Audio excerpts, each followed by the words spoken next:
Well, good evening and welcome to Talking Dogs. And this time again, we are talking Sporting Press Irish Oaks for the final time. It has been a vintage renewal of the Bitch Classic. And of course, our man on track was Declan O'Donoghue of the Sporting Press. Declan, you've seen some good Oaks winners over the years. You've seen some great Oaks over the years. This has to be right up there with them both. A superb winner, Ballymac Beanie. The competition deserved one to go out and just grab it by the scruff of the neck and go and win it. And she certainly did that. She's a very, very special lady with a very bright future, let it be said. She's very young. Absolutely. Well, it was a perfect ending, really, because it has been a very good Oaks, as you say, right up there with the best of them, certainly in recent years. And I thought she's been the outstanding one in it. Now, with all due respect to the other finalists, and they're all very good, they're there in merit, and they've all had their moments. But she, from the start, has been brilliant. She's dominated this event, and she dominated the final in the end. It was one-way traffic. And she had decent challengers. Ballymac was out alongside her. Then she'd Swanley Chick coming behind, who can certainly stay on, was on the fence, everything going right for her. Juby's Curio met a small bit of traffic here and there, but certainly got a run at her as well. And we know how she can finish. But I felt she never really looked in danger. She took this, as you say, by the scruff of the neck, out of traps, away and gone. And she won it superbly. She's the outstanding runner in the event. Not the only one, but the best one. And she won it strictly on merit. No arguments, no hard luck stories. She won it. She's an outstanding winner. As you say, she's young. The future doesn't always work out. She has a major prize now. She's a huge prize won. So from now on, it is kind of bonus stuff. But yeah, I'm sure she'll be back in a few months' time to defend her title. Yeah, it's funny. Like, obviously with bitches, you can't really plan out the strategy too far in advance because of seasons and whatnot, and things can happen. But she's only had 10 starts, she's 6 wins, and she has 3 second-place finishes. Indeed, one of her second-place finishes was in the semi-finals of the Oaks, and by all accounts, it was perhaps one of her best runs. It was a run that suggested she wasn't just an away and gone merchant, and as a result of that performance, she was installed as favourite to win the Sporting Press Irish Oaks. And again, the bookmakers were spot on. Ballymac Beanie flashed from boxes, made every inch of the running. Declan, she's January 19. Like, she still qualifies for the Produce Stakes, the Kirby, and of course she could go for both of them before a crack at defending her crown in early summer in the Sporting Press Irish Oaks. If you had a leg in her, you'd be fairly excited. You would be. Again, with bitches, as you say, planning isn't quite so straightforward. Is she going to go in against dogs? Of course she is. Of course she is. But looking long term at next season, you would want the Sporting Press Irish Oaks right up there as their huge target again. So do you race every week? Do you run in all competitions? I mean, some runners thrive on that. We've seen more and more in recent years that runners and trainers like Graham Holland have absolutely proved that some of them, the more they race, the better they get. And the days of putting something away for 3 or 4 months and bringing it back, those days are gone. So it's very interesting. I mean, obviously here at Shelbourne, we have things like the Gold Cup coming up, the Easter Cup into the Oaks. I think we'll have crowds back much quicker than is being generally said. I would say by the spring, we should have full crowds back. I would think the way things are heading. The latest word is we're in lockdown 3 permanently until the vaccine comes from next week. Let's hope that's true. But anyway, there's so much to look forward to. She's so young, but she's already won that big trophy. And we can all think of Greyhounds down the years, fantastic Greyhounds, that just didn't win something major. It just didn't happen for them for whatever reason, be it injury, be it bad luck on finals night, illness, whatever. So she has done it. So, that's there. It's in the bag. Be lovely to be planning out a season for her. But, you would have a few questions. But, I mean, there are some outstanding young runners in the event. In some ways, Ballymac Juliet is one to have on your side going forward because there are so many options for her. Ballymac Art, you would think, is 5-5. She'll be back for the Oaks certainly next year's season and things allowing. Juby's Curio, as you say, she could be going to breeding. I thought she ran well. in the final. And as we said, during this stake, she has changed her style of running. She's not as obsessed with getting the inside as much. she's quite happy to come home in the middle or out wide if need be. So that makes her a more versatile runner, and she certainly stays further. But at the same time, as you say, Sean Dunphy has her, and the temptation to read from her will be strong, I'm sure. I'd say the temptation to read from any of these six would be strong for Oh, any of the connections. Like, they're so well bred, and as you say yourself, the quality was there from start to finish from each and every runner in this race. They're all extremely well bred. Like Nemesis, the rank outside of the field, but like, she's out of Ballymac herself, was a very talented performer as throwing. So you'd imagine the likes of Nemesis will throw something fast in the future. But we'll get back to Ballymac Beanie there. Yeah, she's a daughter of Coulivanny Pet, of course, who herself was a very talented performer. She had her own thoughts in the game, Coulivanny Pet, but she really could run. She had a 28, she had close to 28 seconds on her card at Shelburne Park also. But we have mentioned it. She's a half sister to Pastana, the stricken Pastana, the Derby favourite. And here we are, just a couple of months later, Ballymac Beanie, a half sister to Pastana, landing the spoils in the Bitch Classic, and it's a great story. It's great for everybody involved. And strangely enough, she's not owned and trained by Liam Dowling. Of course, she was bred by Liam, but I dare say there was a bit of persuasion involved, because Declan Byrne suggested in his interview the night that they said to her, Liam and Shane said to Declan when they were handing her over, "This one's top class." So they obviously knew she was top class, and yet they still took a chance and said, "Listen, go ahead." And here we are. I'm sure Liam was as happy as any man in Shelburne Park on Saturday night. I know he had two runners in the final himself, but to see one of his own stock winning the competition, it's incredible. What they're achieving in the breeding game is pretty outstanding at present. Well, they're doing it at both games. There's a touch of the Jim Bulger about it. Like, they're doing it on the breeding side, but they're also formidable on the track itself. And I suppose Ballymac Juliet, we knew how she would run from off the pace, and she did. Ballymac Art really in that field had to lead. She really had to lead just at that level in an Oaks final.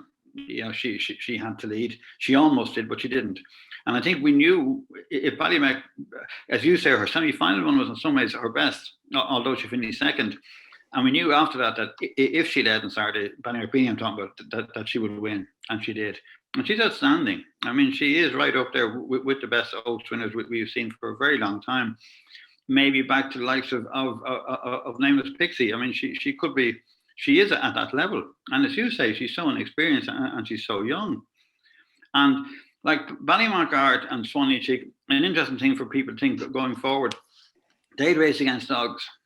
And that, I think, stood to them going through the rounds. It does give you an extra edge, and they both did well. Swanee Chick is an interesting one. Would you keep racing her? Would you breed her? She's still plenty of time on her side. I mean, she's only. And she's like, I know she's had 26 starts only in her career. She's January 18. Like, she could have had double that at this stage. And she went a few rounds at the English Derby, and she wasn't just qualifying. She made her presence felt over there. And she's always been a fast lady, Declan. But she is one that I hark back to the days of the Farlow Melodies of this world. The more racing he got, the more he thrived. And this lady just seems to be getting better and better for the racing, because I don't want to do a disservice to her, let's say, first 10 or 12 starts, but she was a good bitch without being a great bitch. And just the more racing she's got, the sharper she's become, and the more capable she is in top company. And as you said the other night, she ran a big race in defeat. I know she's out of the frame, but she missed the kick. She's only sort of disputing fourth or fifth into the corner. She runs an incredible first and second bend. She railed like she was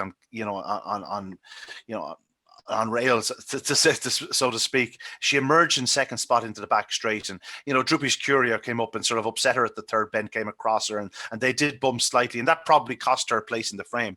But in defeat, she ran a big race. I know the fact that she finished fourth or fifth doesn't suggest that, but she ran a huge race.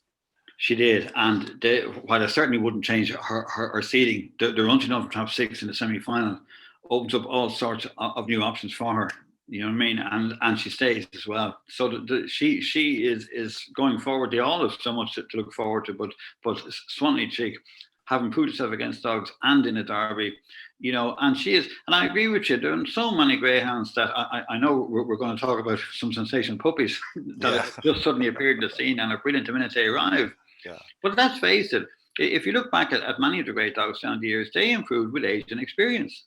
Some of them were relative slow burners from what they achieved later on.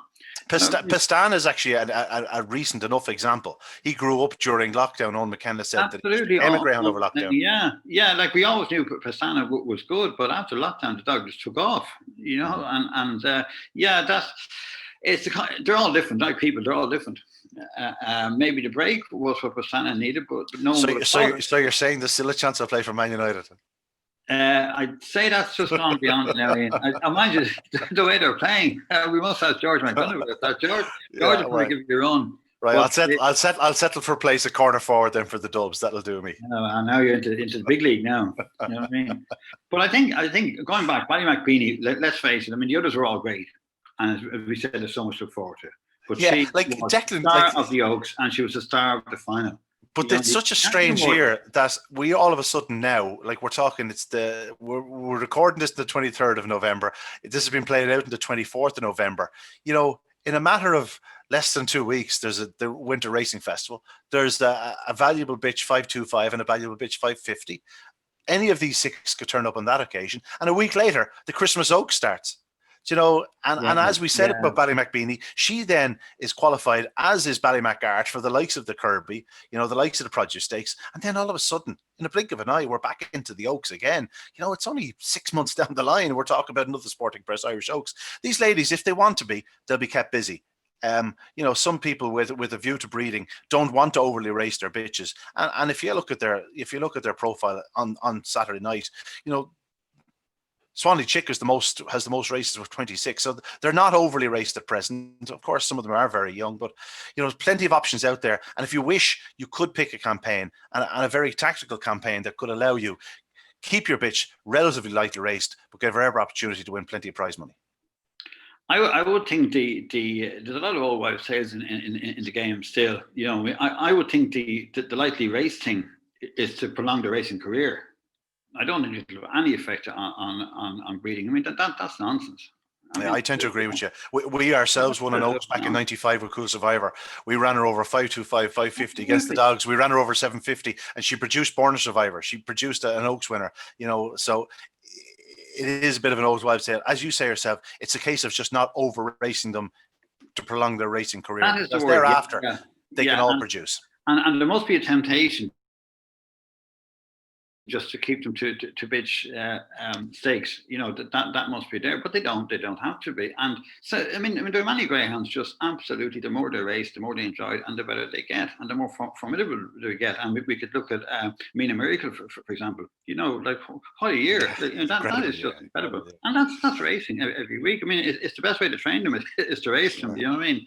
But I do agree, they're all different, as we said. Like people are all different. And some of them need a break now and again. They need a bit of freshness coming into a competition. Do you know what I mean? And as you say, season breaks will come into it and will dictate some of the plans anyway, I would think. But it'd be disappointing for us from a spectator's viewpoint if any of the 6 were going for breeding now, there'd be something missing. You know what I mean? But obviously, it's up to connections to make those calls. Yeah, indeed, a really top-class lineup. And as you say, we're looking forward to some really cracking bitch competitions in the future. And of course, many of them will take on the dogs. Of the 6 of them, I'm not going to ask you which one you'd like to own, but if you were to own them, is there a way you'd plot it? Like, let's say you own Droopy's Curio and you weren't sending it to breeding. Would you be tempted to run her in the 525 and Winter Racing, or would you do the 550, or would you keep her back for something else? I would think she needs a short break now. You know what I mean? I don't think she was quite at the level in the Oaks we'd seen her during the season. And she wasn't far off it. And had the race panned out a different way, she could have won it. But, yeah, she actually, in fairness to her the other night, she did show astounding pace from, let's say, the first bend to the third bend. And only for getting that clip, she would have been finishing a lot closer to Ballymac Beanie. But like you, I don't think Ballymac Beanie was in any danger of getting caught, because we know the one thing she does when she hits the home straight is kick again. Oh yeah. And Ballymac Beanie stays very well. Droopy's Curious stays as well. They have options of going up and trip with her. I was thinking she could run in the Irish Derby next year. Droopy's Curio, given a break and given she'd probably have a season break anyway at some stage along the way. But she would be good enough to run it. Swanley Chic has proven that she's good enough to run in a Derby. Ballymac Juliet will, I would say, will be running in just about everything next year, and rightly so. Ballymac Art, you would wonder, but she has raced against dogs before and successfully. So and Nemesis, of course, is very interesting, and I wouldn't mind that she's over 20 races. That is when some of them actually really thrive and move forward. And she has been running very well. She never really got a go at it on Saturday. The 525 in Shelbourne at that level is very unrelenting. If you're not up around that corner in the mix at that level, those 28-18, you're not going to figure. Yeah, to win from the outside in that sort of company, you need to be showing astounding early speed. And as it was, she didn't quite get the start. She was prominent enough into the bend, but just there was a bit of one or two of them. Drewby's Curio checked off the corner, and all of a sudden there was a bit of crowding there.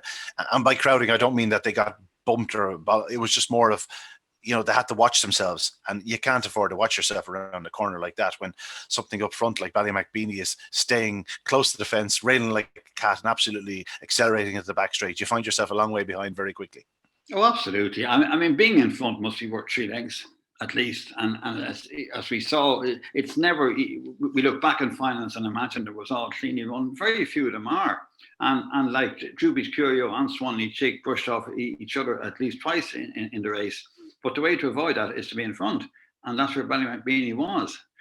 And, to pass Ballymac Beanie, you would have wanted to be in 28.05, maybe. Get an absolutely clear run all the way, which you rarely get from behind in a major final in Shelbourne. So really, like we said last week, if Ballymac Beanie leads, she wins. And that is, she was outstanding. And she was the best one in the competition. It doesn't always work out that way, but she's also the best one in the final. Absolutely superb.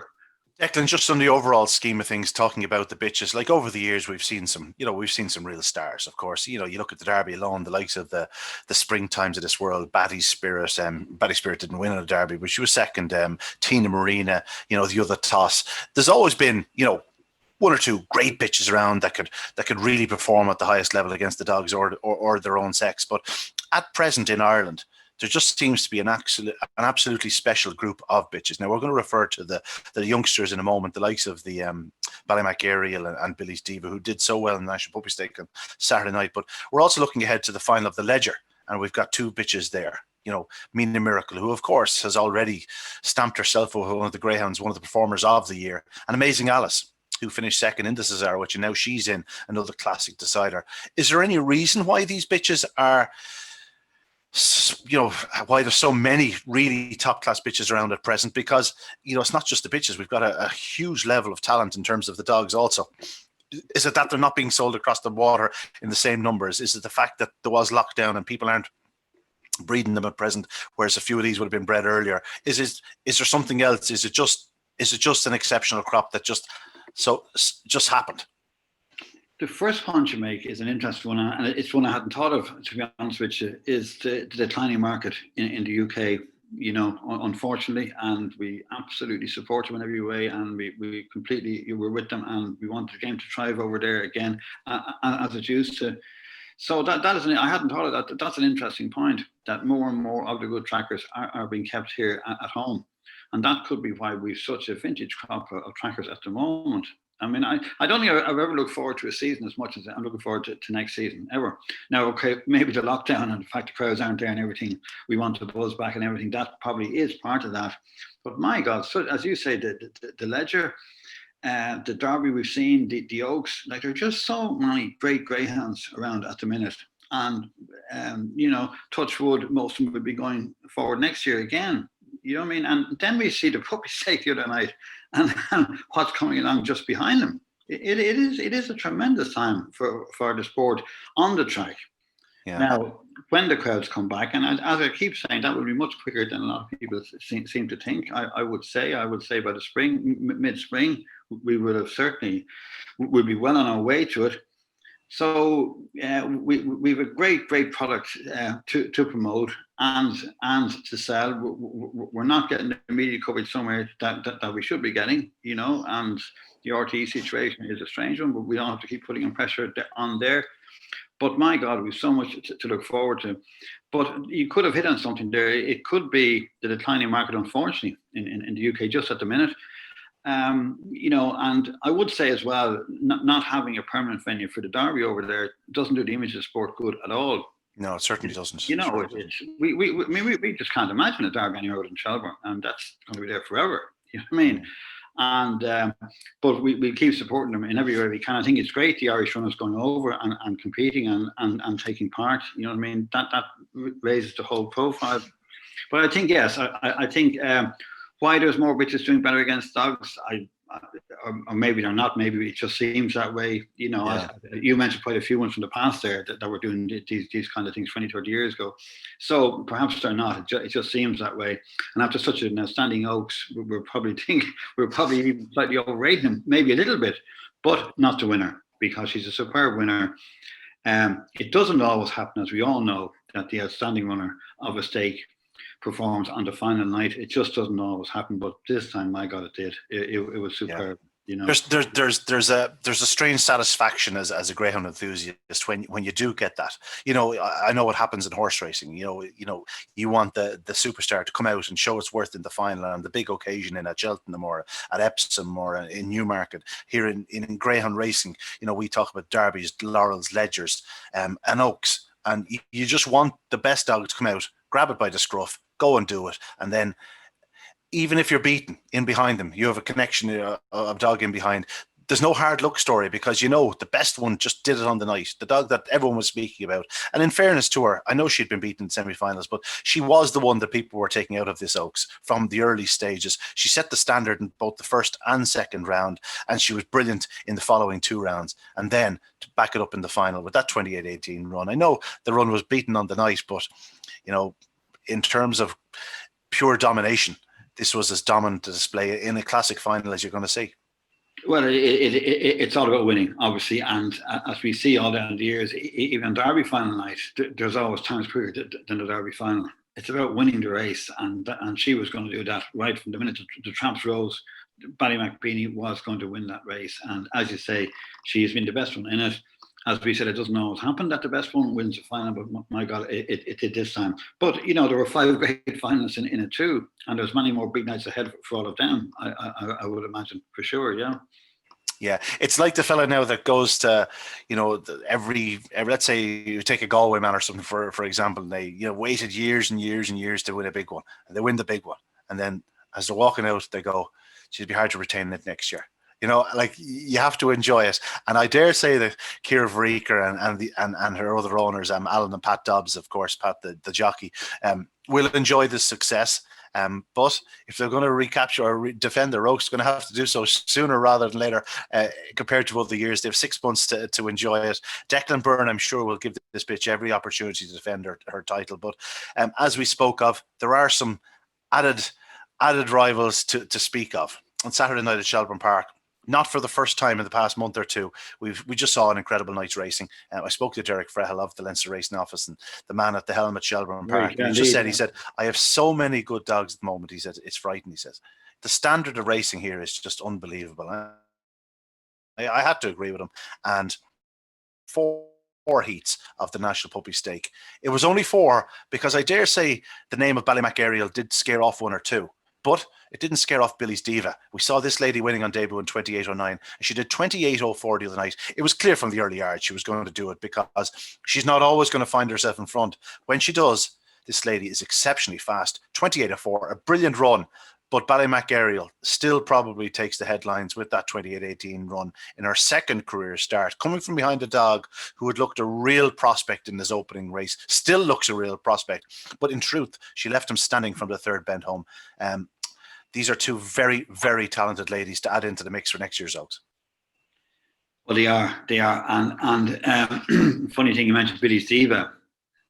We're talking about bitches who can race against dogs. Well, she most certainly can. She absolutely can. She's a tough nut. She's 64 pounds, and now her seconds were 2.11 and 16.05, which are good, obviously for a puppy. It's unreal. Yet she did 28.04, and that means to me she was better from the third bend on. She was actually going quicker and better from the third bend on. So the prospects for her over all sorts of trips in any kind of company are fantastic. You know, Ballymac Ariel, never be afraid of one. And, you know, Explosive Boy lived up to his name. He is very, very good. She's a little bit ahead of him at the moment. She gave him a lead and she still beat him by 5 lengths, but it was only his second race. So, I mean, you know, there's some very good runners in there and some that didn't qualify there. Very often in puppy stakes, dogs that just go out in the first or second round, we say, okay, right, we come back a year later and they're the ones that have prospered, that have gone on to do great things. But certainly Ballymac Ariel, so far so good. Billy's Diva, very exciting one, and she will definitely be racing against dogs, I would think, going forward. We must mention the other 2 heat winners. Of course, there was a third female winner in the third heat, Ballymac No To You. Another Ballymac, again, not trained by Liam Dowling, trained by Carol Ramsbottom, but this... she's a massive daughter of Droopy Sydney and Ballymac Razzle. She really did look like a dog in victory. 72 pounds. She got to the front early. She looked a nice type, and I'd imagine she'll come on for the run. And All About Ted, the sole male winner, and very well bred son of Kinloch Bray and Enable. Enable could really run. A bit frustrating to follow, but it seems she's passed on plenty of her ability to All About Ted. He did nothing wrong in winning in just over 28.30. He's a dog going forward, is one to keep an eye on. It's you know, it was a smaller field than we were expecting, but it's a cracking little competition all of a sudden. You know, if the top 6 dogs make it to the final, again, we're talking, you know, it's going to be nothing easy for the likes of Ballymac Ariel or Billy's Diva. No, and you know, like Ballymac Ariel, she comes right with them. You know what I mean? But like she was led the other night. Now it was no bother to her, but it does make it more interesting. So like she's not necessarily to win this out. Like at all, as you say, Billy Ziva is in there. All About Ted is interesting and will keep improving. Certainly, dogs can be that a bit slower sometimes just to get to the level that they need to get to than bitches. But yeah, he's very exciting. Ballymac, not so you. Carl Ramsbottom, his dogs are just flying at the moment. Absolutely, we see them every night, and this is another one. Yeah, it's great. But in saying that, Ballymac Ariel is clearly a bit special. She's very yeah. So we don't need to pass over. Yeah, I think it's just I find myself every weekend this going, oh, another Ballymac and another Ballymac and another Ballymac, and all of a sudden, you know, we didn't even mention there was a Ballymac dog made his debut in Cork on Saturday night, 28-12, and he's brother to Ballymac No To You. You know, it just seems to be an absolute abundance of riches down in BallymacGilligan, and it's gone to the stage where they can't even hold on to them all. They've after handing away an Oaks winner and, you know, Ballymac No To You winning as well. It just goes to show what's happening down there. But, you know, it's an exciting time for greyhound racing, Declan. As you keep saying, hopefully, touch wood and all that vaccines work out and roll out well, that we'll be back in full flow, certainly by the summer and hopefully a bit earlier than that.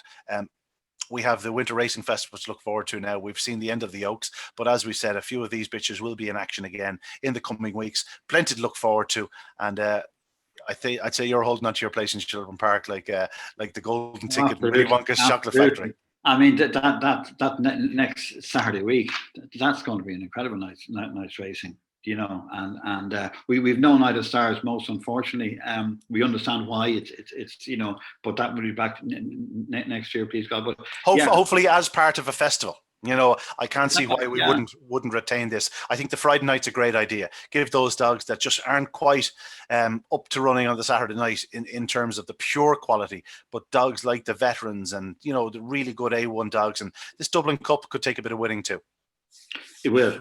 Yeah, that's an interesting concept. It gives people a weekend of it. And many of our friends from the UK, no doubt, will be able to get over when all these restrictions and stuff go. You know, so that it's all to look forward to for sure. But Saturday week is. But listen, let's enjoy the Oaks first, because it was magnificent. It was magnificent and a great winner and a great final and a great competition. And you know, there was times this year where we thought that it wouldn't have an Oaks. You know, so what has been done. You know, and it's part of our job to be critical, and we need to be critical.